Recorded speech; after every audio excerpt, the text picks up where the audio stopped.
If you're trying to ID them, it's amazing. You get to take the head capsule off, dip it in a little bit of acid, and then look around inside of it for specific structures. Yes. Talking about taking the head capsule off of something and dipping it in acid may be the most just gruesomely scientific phrase that has ever been uttered on this podcast. Hey there, Podcast Aquatic. It's your host, Casey here. Okay, I'm sure you've probably seen the title for this episode by now, so a trigger warning for entomophobes, aka people who aren't fans of insects, is probably unnecessary. But just in case, know that the discussion you're about to hear has a whole lot of creepy crawlies, well, creepy swummies, I guess, in it. For those of you who are willing to set aside your knee-jerk ick response, however, or who maybe just love insects, you're in for a really good time. Streams are incredible places, but they're often appreciated on a purely aesthetic level. They look nice and sound pleasant, and for some people, that's enough reason to like them. In my experience, however, the more you learn about streams and the amazing habitats they encompass and the plethora of animals they harbor, the more amazing they become. Typically, if you know much about streams as a habitat for animals, you may only be thinking of things like fish, frogs, salamanders, and the like.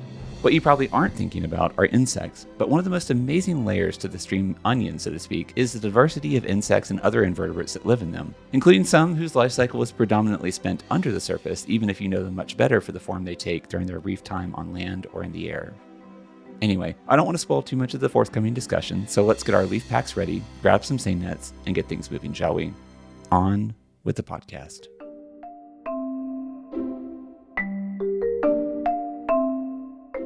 Hello, and thank you for joining us for another episode of the Podcast Aquatic, the official podcast of the Tennessee Aquarium.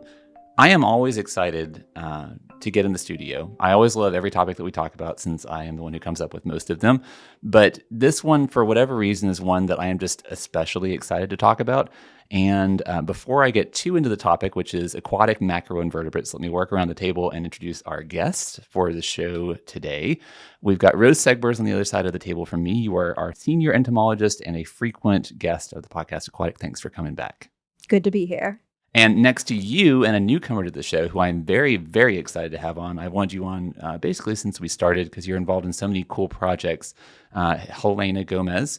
Helaina, you are our watershed coordinator. What exactly does that role entail? Yeah, so we actually just stuck another word in the middle of that title, which I think might clear it up, especially if I say it backwards, but watershed conservation coordinator. So essentially in pretty much all of the projects I'm working on, I am facilitating partners, community members, etc., in conservation of our watershed. So a lot of coordination goes into that. And you are stationed out at our conservation institute, so the Tennessee Aquarium Conservation Institute freshwater field station. So we've been out there to record a few times, but never had you on the show before. Thanks for joining us today. Thanks for having me.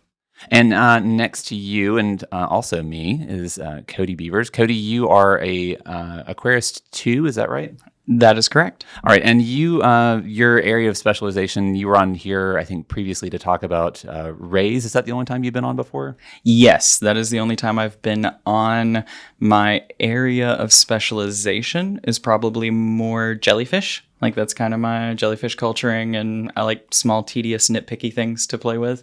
That's why we're here today, talking about nitpicky, tedious things. And jellyfish also don't have a spine, which is a nice little segue to talking about today's topic, which again is aquatic macroinvertebrates. And I guess we should probably start with a definition, or we should start with a definition. So who wants to take up the task of explaining what exactly an aquatic macroinvertebrate is?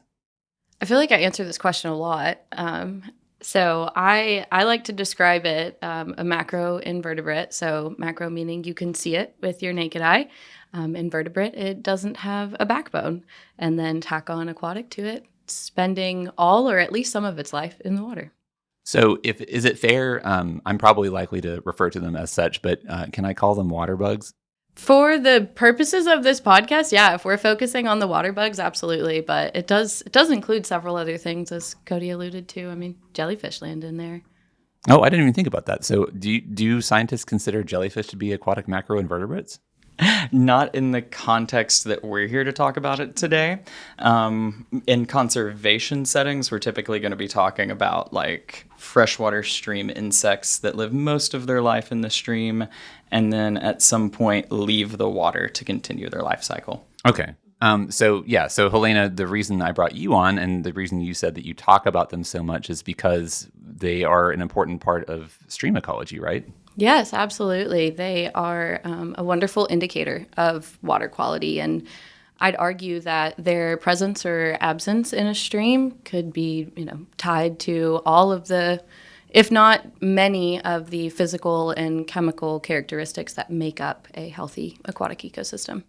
So when we say macro, that being an important part of the distinction that defines the animals that we're talking about today, how big are we talking about exactly? You say you can see them like with your naked eye, I guess, unassisted. Is that like how large would that be? I'm holding my hands up like anybody can see it on the podcast, but like how large are we talking? It looks like you've got a centimeter held up, but I'd say think of a hellgrammite. They can get... Yeah, some of them can definitely get up to like 6 inches for sure. Okay. Normally that's another thing that people use to distinguish are like microcrustaceans, like copepods and that sort of thing. Those aren't normally considered stream macroinvertebrates, even though they do typically inhabit a lot of the same environments because you would need an aid in order to see them. Okay. So yeah, they can get decently big.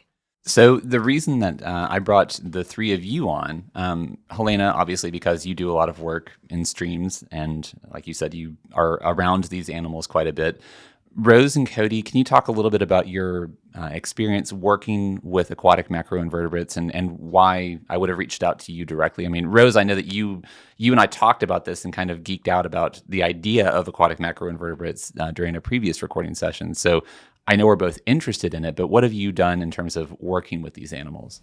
So I have kind of a background in stream ecology, mostly during college. Like I worked in some labs, and most of the stuff I did, I apologize to the fish people, wound up being entomology focused just because obviously I was starting very much to fall in love with entomology and I continued that way.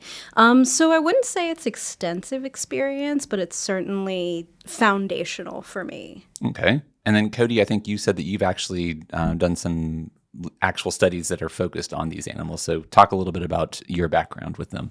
Yeah, so just at the undergraduate level, and we never published anything, much to the chagrin of the faculty at EKU that I was working with one summer. Is that Eastern Kentucky? Yeah, Eastern Kentucky University. I did an REU program there one summer where I was studying macroinvertebrate communities in an old-growth forest. So I had a site in an old-growth forest, and I had a site on the same side of the same mountain, a quarter of a mile away, and that site had been strip logged 25 years prior and mined 40 years prior and had been restored since. And I had water quality data from both streams from several years prior. So I was collecting insects that live in the water, and I was trying to get an idea of the long-term effects that it's had on the community. Now, were you why were you focused in on macroinvertebrates? Was there what history do you have of being interested in them, or why target them specifically? Oh, sorry about that. So I actually was trying to get into anything freshwater related, and I went to a smaller school. They had a lot of undergraduate research opportunities available. They don't do master's programs, but it was the only way that I could get into something aquatic, and I just kind of fell in love. And I ended up doing a research project on that campus that went on for about 5 years, and then did the REU program after that. Okay. Now, Rose, you are a senior entomologist. Is the specific study of aquatic macroinvertebrates, is that just aquatic entomology?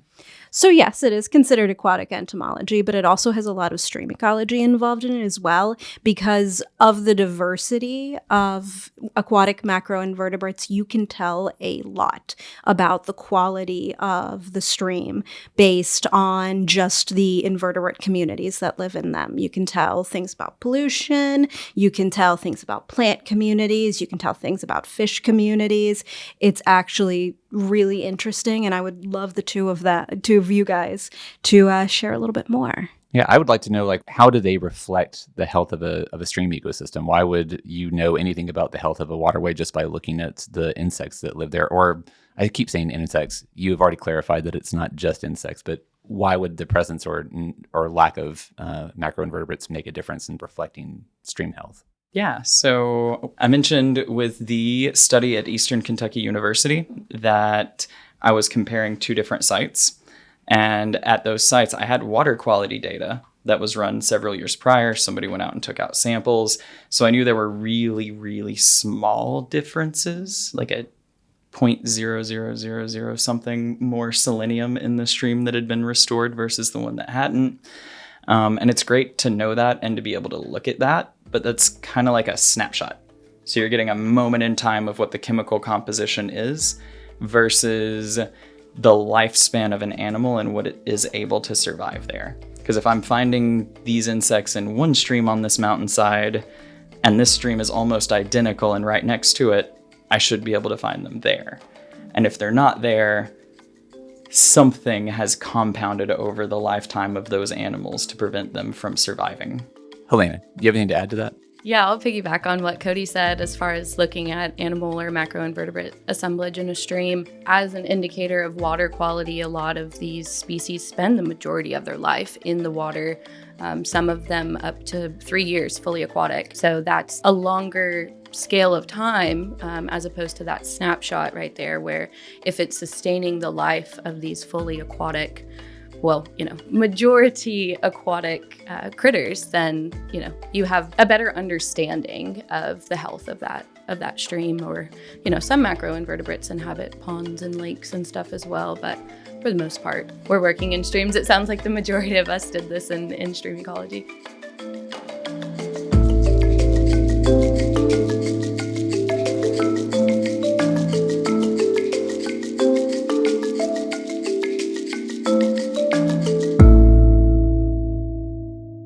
Let's talk about what some animals that qualify as aquatic macroinvertebrates. Again, I keep saying water bugs, but give some examples of the kinds of animals that fall under the umbrella of aquatic macroinvertebrates.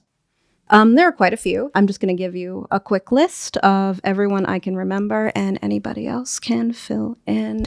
We got dragonflies, damselflies, mayflies, stoneflies, caddisflies, as well as several species of beetle, like diving beetle. There are some true bugs as well that live in the water. When you say true bugs, what do you mean? So I mean Hemiptera. Hemiptera is a really interesting order because a lot of things have changed in it in the last 45, 50 years. It's an order of, they are called true bugs. And what that used to be distinguished by is that they have kind of this leathery covering on the back of their wings, just on the tippy top part. If you've ever seen stink bugs in your house, it's like that. But more recently, they've determined that it's not really a great classification. And about I always misguess this. I want to say in the 70s, they reclassified it based on mouth parts, and the order expanded to include cicadas, mealybugs, which were, interestingly enough, not true bugs before, as well as a whole bunch of other stuff as well. There are some true bugs. When you say water bug, probably the thing you're picturing is a giant water bug, the thing with the big old pinchers, that sort of thing. That is a true bug, and you can tell by like the leathery kind of triangle shape on its back. That's usually a defining feature. Not all of them have it, but quite a few of them do. Okay. So I interrupted you. Sorry. So diving beetles and some true bugs. And yes. That was pretty much, I feel like that's my big list. Do you guys have anything you want to piggyback off of? I know there are a few like worms and stuff that tend to get lumped in as well, because that's how entomology tends to work. We tend to grab the stuff that's just in the neighborhood, but I think that's my memory. Helaina? Or Cody. I'll expand because aquatic macroinvertebrates and often something that is considered when doing a pollution tolerance index, so PTI, are the presence of mussels. So your aquatic mussels fall in there, crayfishes, snails, things like that. So those are also considered aquatic macroinvertebrates. Okay. Cody, anything to tack on? Just that my favorite swear word is midges. I have spent more time staring at midges through a dissecting scope, trying so hard just to sort all of them into their own pile so I can get all of the things I'm looking for. Okay, so explain to people what a midge is. So Other than a swear word. think about like a mosquito larva. If most people have seen one of those, it looks kind of like a straight line with a bulge at one end, usually about the size of a capital I in 0.12, whatever font you feel like using for your capital I. Sometimes they don't always have a noticeable head capsule, but it's a tiny worm-like thing. Okay. All right. And then people who are listening to this list that Rose rattled off might wonder, I've never seen a dragonfly fly underwater. So are we talking about dragonflies like people see flying around with their four wings and other cool features, or are we talking about something else? So we are talking about something called a naiad, which is kind of a dragonfly nymph. That's what they're born as. They spend the first part of their life as, and eventually they crawl up on the stems. Their wings start to come out or they start to emerge. They don't do a full like pupation like a lot of other insects do. Okay. So it's like a life stage. Yes. Yeah, it's a life stage. It's their nymphal stage is what it's called. I have to remember that sometimes I know from comments that there are people who are listening with their kids. So whenever possible, we got to back things up a little bit and explain it as if an 8-year-old is listening. Yes, absolutely. And I would like to add something a little bit not as an 8-year-old. I think you saved me, Cody, because I am not capable of saying the word chironomid without deep disdain in my voice. Picturing chopping bloodworms. Oh my goodness! Oh my goodness! Having to, if you're trying to ID them, it's amazing. You get to take the head capsule off, dip it in a little bit of acid, and then look around inside of it for specific structures. Yes. Talking about taking the head capsule off of something and dipping it in acid may be the most just gruesomely scientific phrase that has ever been uttered on this podcast.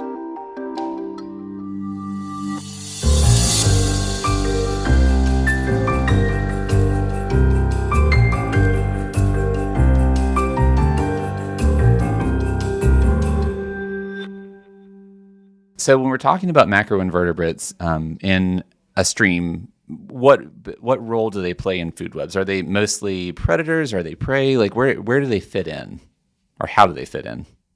I'd say that they're a pretty significant part in the, what did you call it? Ecosystem web? I think I called it a food web. Sure, yeah, the food web, but also the ecosystem structure of that stream. Some are predators, some are prey. Sometimes it depends on what stage of their life they're in. Some are like detritivores as well.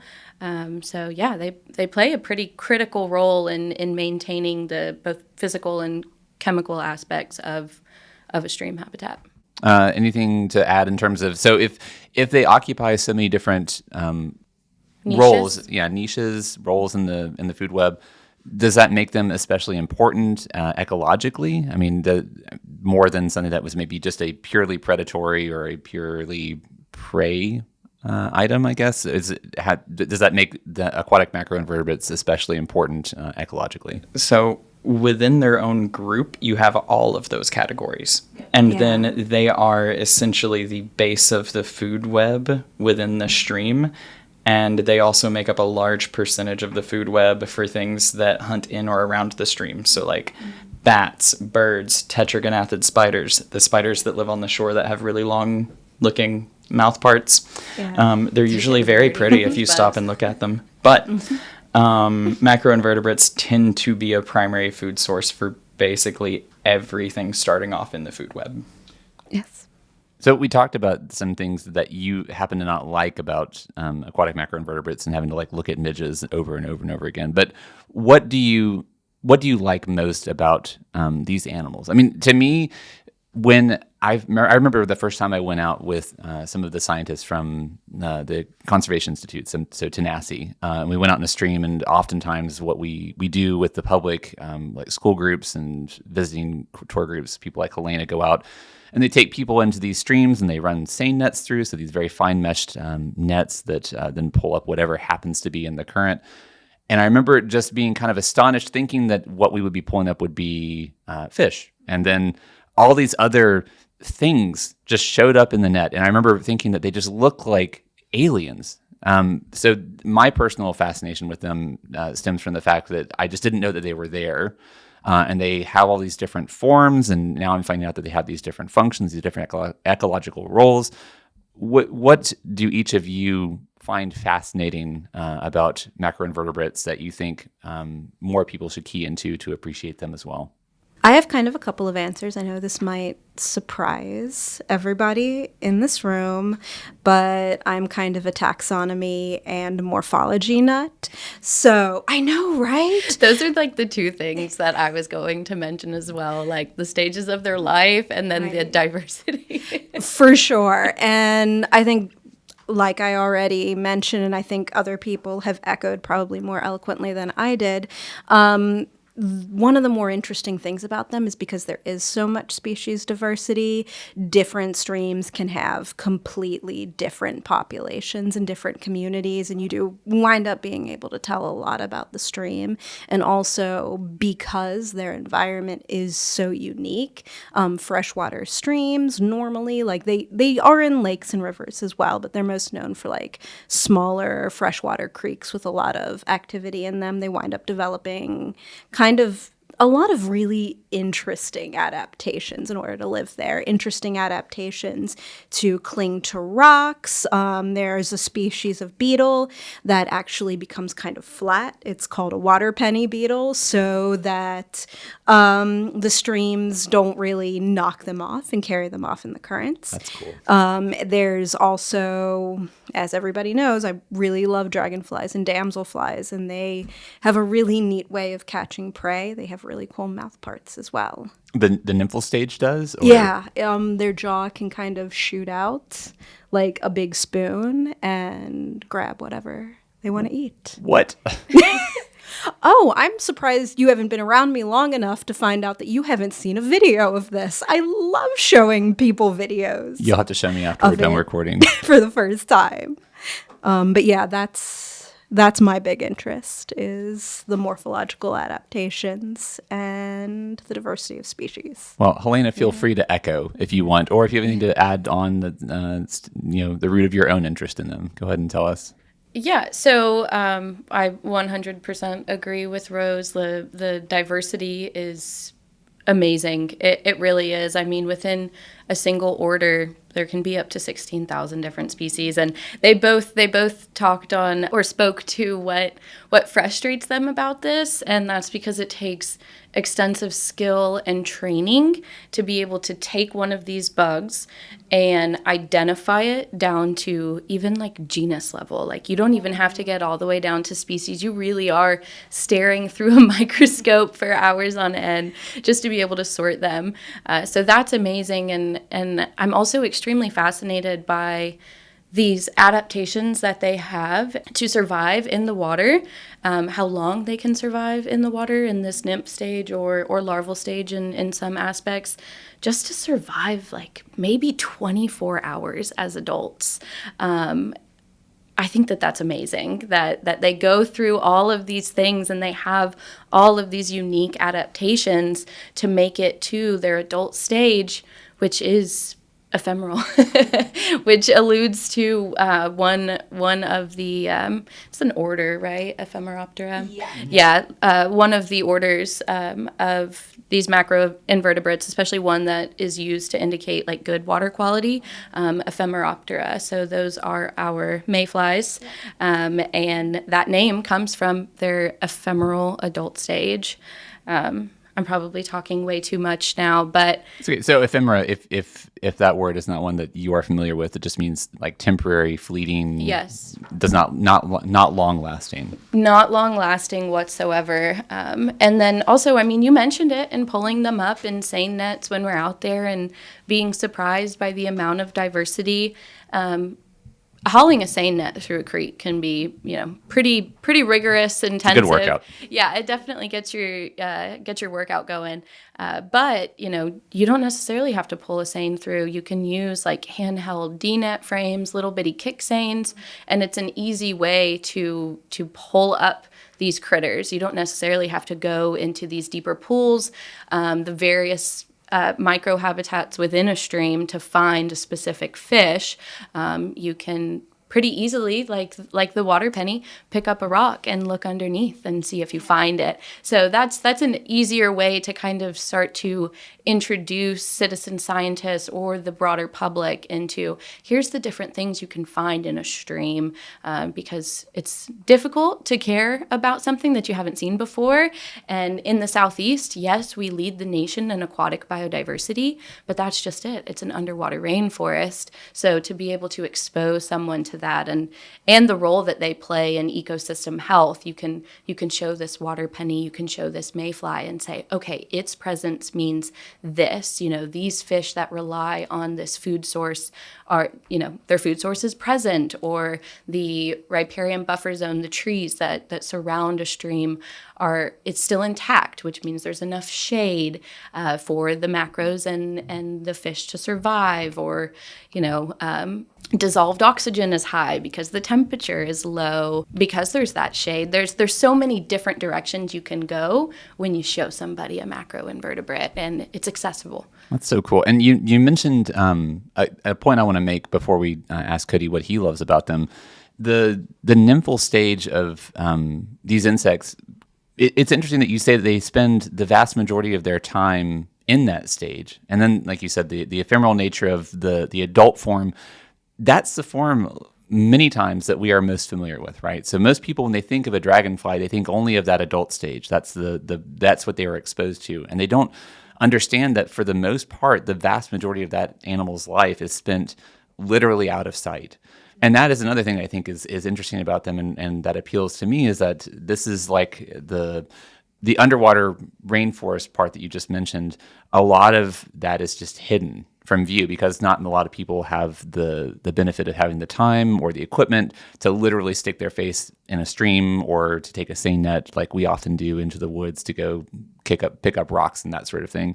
So a lot of it just goes unnoticed and unappreciated. So that's why I think it's interesting and why I like that we are giving them a moment to shine for Insect Week, because they otherwise would probably spend the vast majority of their time going completely under the radar. Yeah. And, even if you were to find one and it is a dragonfly nymph, it's unrecognizable. Like you wouldn't be able to tell, oh, this one day is going to be a dragonfly. That's another, piggybacking on, the forms and stages of their lives.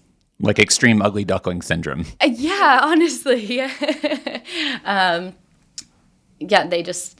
They don't look anything like they will once or that they soon will. So that's really interesting as well. Very cool. Cody, you wanted to add anything about what the root of your interest in these animals is? Caddisfly nets. Yes. Yeah. So I can't wait to talk about caddisflies. The root of my interest really comes from like the EPT taxa, the Ephemoptera, Plecoptera, Trichoptera. That's going to be the mayflies, caddisflies, stoneflies. Stoneflies. They're in the wrong order. Yeah, stoneflies, caddisflies. I, as part of that undergraduate research, whenever I was collecting things over the years, getting to see the differences in areas that are largely used by people versus areas that aren't used by people at all is eye-opening, and it's hard not to fall in love and obsess over them when you learn. So during the REU program, I collected about 2,500 insects from the old growth, or macros from the old growth forest. I collected about 1,200 from the one that had been restored like 40 years prior. And out of those 2,500 from the old growth stream, 400 of them were the chironomids, or midges, as I like to hatefully call them. And out of the stream that had been restored, those 1,200 individuals, about 800 of them were midges. So 1,200 with 800 being from one group and 2,500 with 400 being from one group. And midges will live in the worst quality of water. So that tells you a lot then. It does. Yeah. And these are streams that are both in protected areas. Just one has a very heavy history of human activity prior to restoration. At Dalton State, similar. I had one site that was up above the campus where I collected 1,200 individuals and got about 400 midges. And downstream of the campus, I collected only 800 individuals, and over 400 of them were midges. So midges, then, it sounds like they'll live anywhere. They will. Yeah, they're pollution tolerant. Yeah. So Yeah. they'll exist in places where human activity has rendered the environment otherwise inhospitable to other They, species. yes. Think Whereas- of that stinky pool of water in your backyard where Yeah. all the mosquitoes are hanging out. Yeah, that's the image for sure. Yeah. Versus the Ephemoptera, which are typically one of the first species that you lose Yeah. in an area where you've had a lot of human activity. You end up with a lot of suspended sediment, a lot of dissolved ions in the water, and the mayfly group, they can't really tolerate very much of that.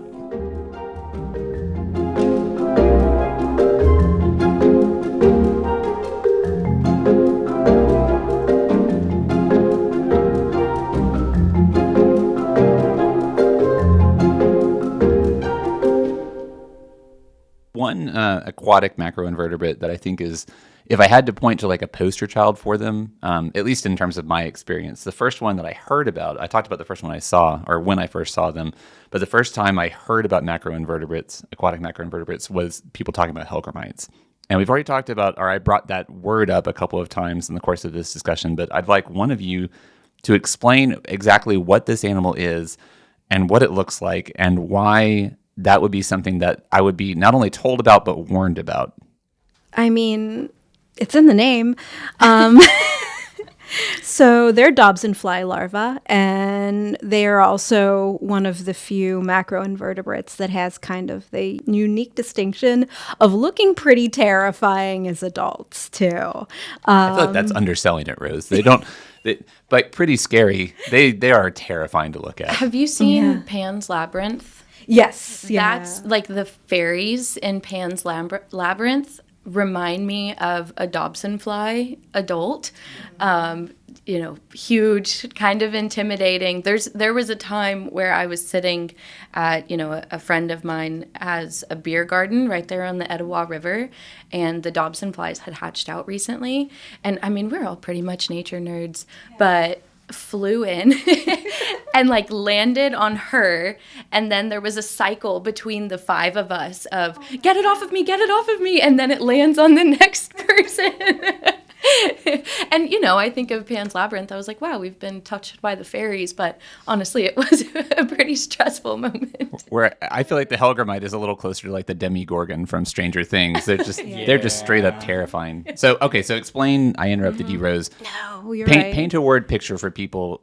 What does this animal's body look like, and what are the features about it that make it maybe effective at surviving and in those environments, but also maybe pose a risk to those of us who walk around in streams? Since we're doing pop culture reference, has anybody seen the old David Lynch Dune? That's what we're giving here. Absolutely. It's like a lot of larvae, kind of a long worm-shaped but segmented animal, and it has kind of, I wouldn't even call them legs.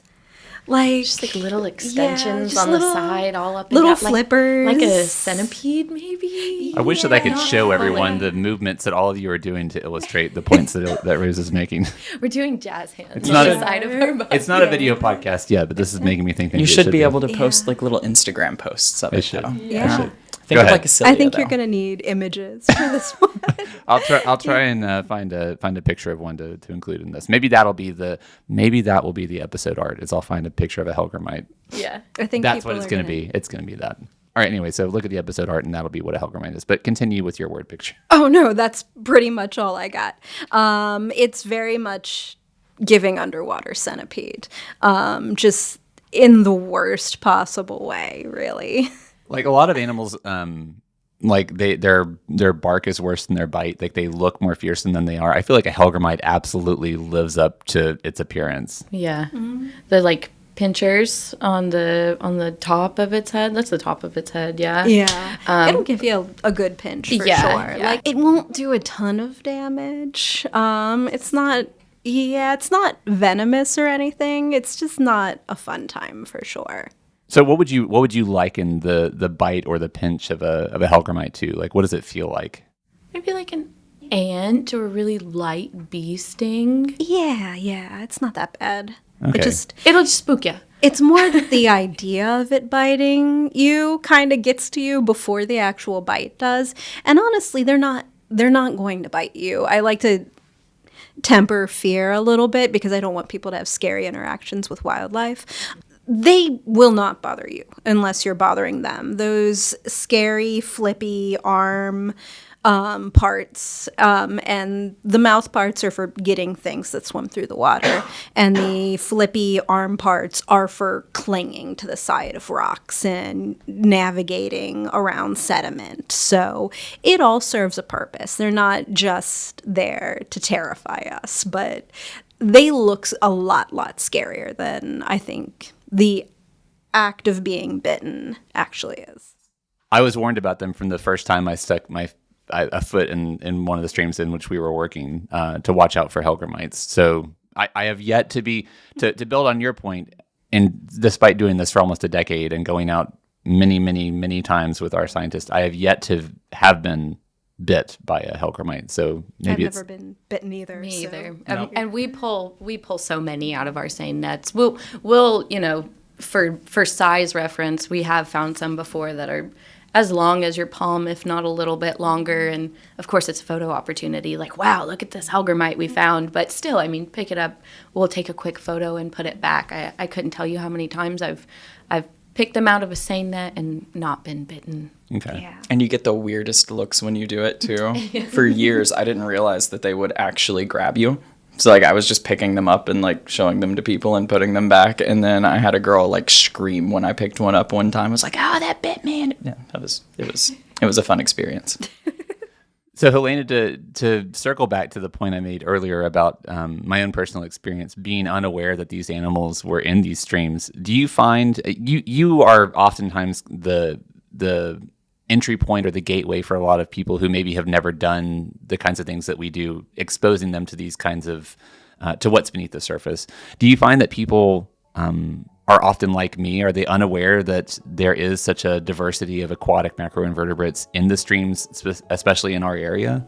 Yeah, for sure. Whether it's when we have the opportunity to actually bring people out into the field with us, or recently we followed plans that Stroud Water Research Center up in Pennsylvania had created for a macroinvertebrate discovery tank, which allows us to be able to collect the macroinvertebrates and actually bring them safely and ethically, of course, always number one rules, do no harm, but to whatever audience we're interacting with.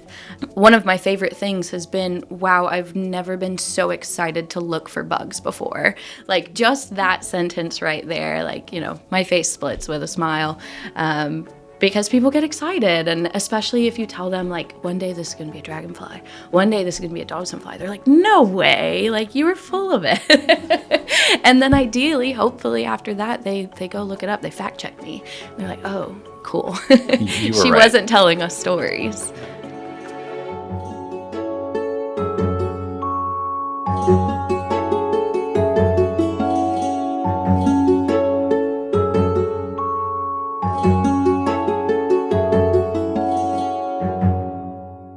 So Helaina, when you're out and you're looking in these streams, or when any of you are out looking in these streams, when we pull the seine net up, a lot of people like me are kind of looking for the fish, right? So that's like the thing that they get excited about.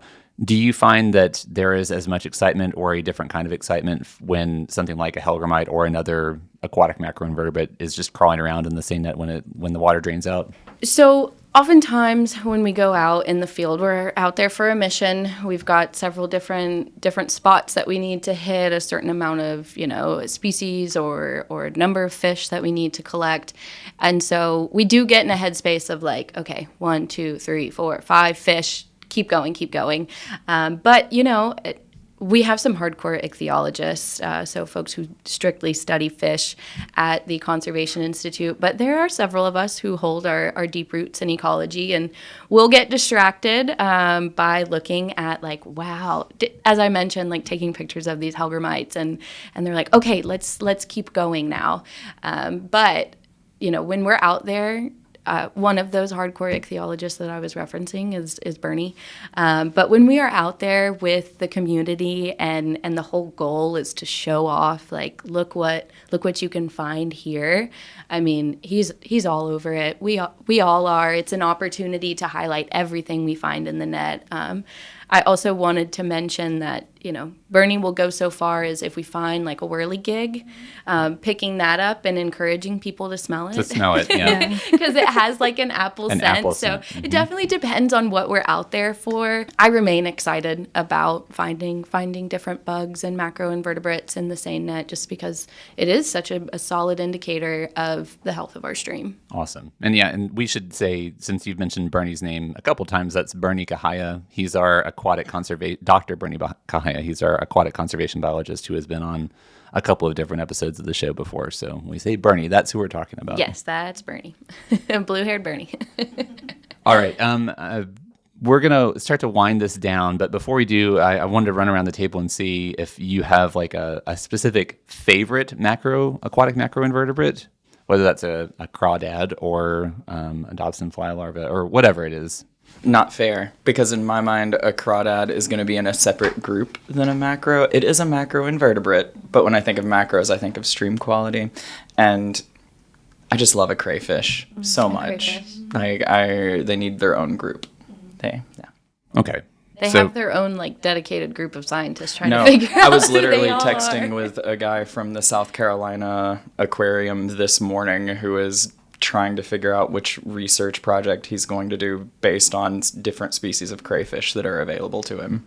Okay. So yours would be a crayfish, or? Actually, it'd be a caddisfly. Okay. Because they spin their own little webs, kind of like an underwater spider, but not an arachnid. They use those for catching food and for building their homes. So a lot of them are going to use the webbing to like attach rocks and sticks together to build like a little case they can live in. But some of them are going to build really big funnel-looking web-like tubes that their food is going to like flow into, and they're going to catch and pull down into the bottom with them. Oh, cool. And the picture I just showed them is a picture of one of those webs from Saudi Daisy, a place near here. Everybody in this room, everybody in this building has likely been to that stream. I am probably the only person who stopped to look at the 4 to 5 inch long underwater tube-shaped nets that are pretty much there year-round. Awesome. Yeah. They're gorgeous. They are cool. Awesome. So caddisflies are Cody's. Helaina, do you have a favorite? Mine are also caddisflies.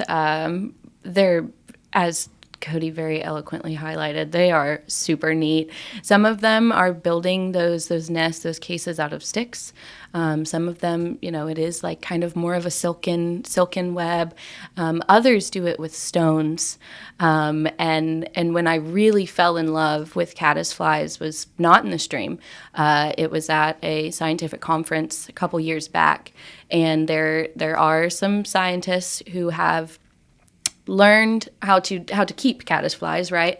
But what they're doing is making jewelry with the caddisflies. So they create a habitat for them and fill that habitat with precious gemstones, and the caddisflies will collect those stones and create their casing, their nest. Eventually, the caddisfly leaves that casing. They emerge as adults. But yeah, so they have collected those casings to make bracelets, earrings, necklaces, things like that.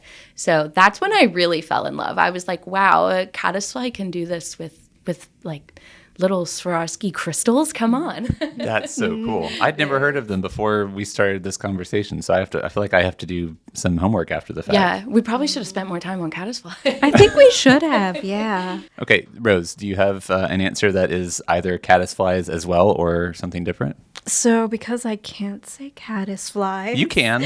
No, I'm kidding. I really do love odonates generally, damselflies and dragonflies. I specifically really love damselflies because they have this picture of being this gentle, elegant animal. A lot of them are named after gemstones, and they are the leopards of the river. And I love every single thing about that. Every single adaptation they've developed over their life history is to make them more effective at catching prey. And they are so good at it. And So like super predators then. Yes, absolutely. And they are very much kind of an apex predator of that riparian insect habitat. So it is fascinating to watch them hunt and watch them do everything they need to do in order to survive.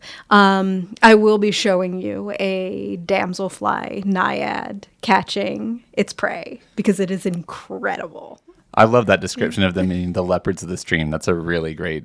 That's excellent. Yeah. That's very cool. They're so cool. All right. So, Helaina, I'm going to call on you one last time to help us out since you do a lot of, you mentioned citizen science earlier.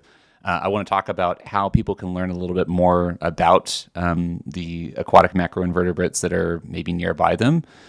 So how would you, if someone wanted to learn more and maybe see some of these animals for themselves, how can they do that? Yeah, there are a wealth of resources online. I'd suggest maybe first thing, figuring out where they live, because even within just a very small stretch of stream and I mean, you can find them in ankle deep water. I think that's another thing that makes macroinvertebrates an accessible form of understanding what lives in these streams and creeks we're surrounded by. But even within that space, there's various different habitats that they might occupy. Some hang out under the undercut. Some you can find under a rock, like those water pennies. Others you can kick out little leaf piles and find some critters in there. So I'd say start looking that up. And truly just go to the creek or stream closest to you. Obviously be safe, please. Don't go during a storm or trapezing through somebody else's property. But yeah, after that, there's a wonderful app that I actually didn't have until about a year ago. It's called Pocket Macros, and it's free to download. And Pocket Macros will take you through an identification key. So say you find one of these macroinvertebrates, it's kind of like a dichotomous key, but like with pictures. So you say yes or no, it has hooks, or yes or no, you can see external gills, and it will take you through all of that until it says, oh, I think you have this critter.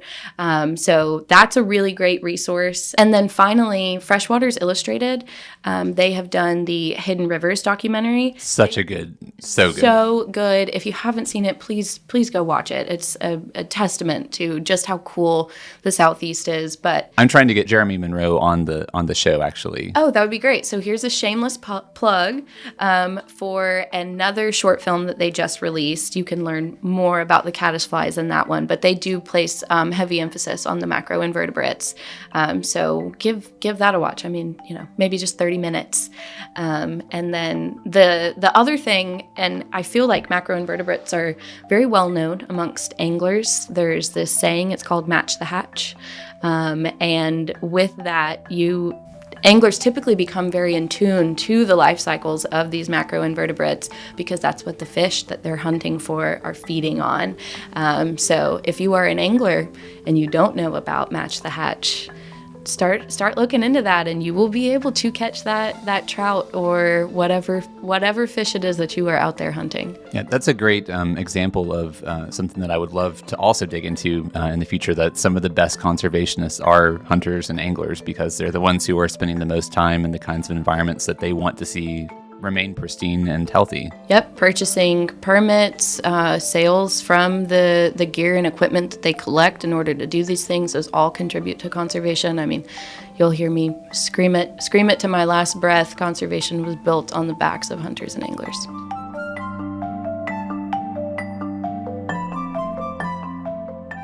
I think with that, we can probably go ahead and wrap up today's examination of all things aquatic macroinvertebrate.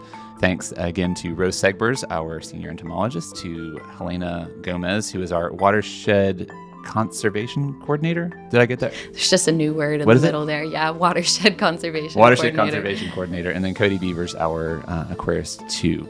Thank you to all three of you for coming in and chatting about water bugs and crayfish and all those other things, and teaching me about the amazing caddisfly, who I am definitely going to go and look up after we're done with this recording. Thank you guys. I learned so much from you. Yeah, no, this has been fun. Yeah. I've enjoyed form and function and even more about diversity. Thank you for giving me an opportunity to talk about it, because I never get to talk about it Right. anymore because I'm a butterfly person. If you have an idea for a future episode of the Podcast Aquatic, send it along with any comments or questions that you have for an expert like Rose, Helaina, or Cody to podcast@tnaqua.org. While you're online, go ahead and leave us a review or write us a review or leave us a rating. I'm not sure why I always get those two things confused. Those are both easy and free ways to support the show, and they go a long way to helping with the algorithm and making sure that more people see us and listen to us. And in the meantime, until next time, remember that every drop matters.